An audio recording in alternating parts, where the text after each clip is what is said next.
ก็จริงนะน้องแม้มีทองจะให้เจ้าแต่งลันมาถึงยามเลยจะพาน้องแต่ง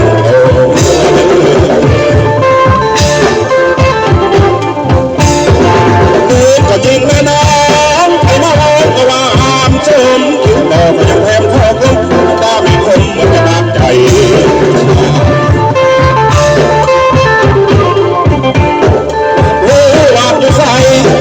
ผู้ใดมาเป็นผู้สอนเมื่อยังงอนว่ามีก็ก่อนทองเทรู้ว่าง่ายสิสอนโดนไว้โดนให้มา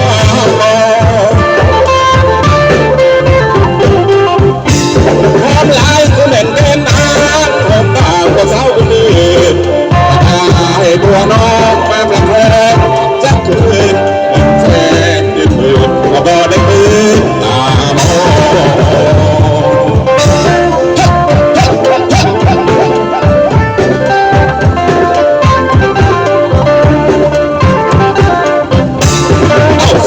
จริงนะสาว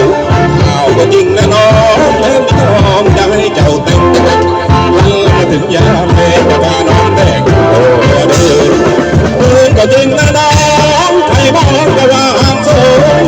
ต่อไปยังแทนข้อกุ๊บตาแม่คนก็จะบาดใจชาอยากรู้วันอยู่ใส่ผู้ใดมาเป็นผู้สอนแม้ยามน้องก็มีไปขอสอนเพลงก็ง่ายที่สอนโดดไว้โดยไทยมาต่อความลายก็เหม็นเกินน้ำต่างก็เศร้าคนอื่นได้ตัวน้องมาประคองสักคืนเป็นแสนเป็นหมื่นก็บ่ได้ตื่นตามอง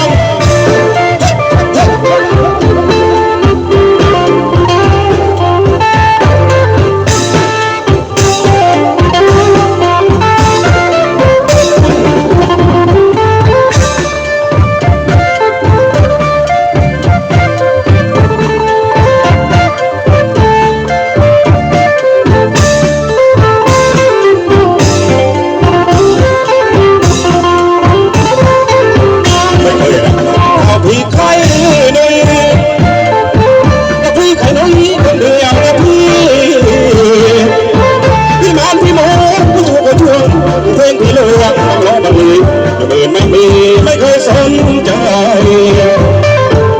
รอมาเลยเลยตาน้องเสนอข้าวของบอกมาให้วันก่อนในหัวที่เธอละชอบมาโมกกันรถคันยาวใหญ่เป็นรถไฟเลยไม่ต้องการเสียหลายรายมาชวนน้องไปทั้งเที่ยวภูเก็ต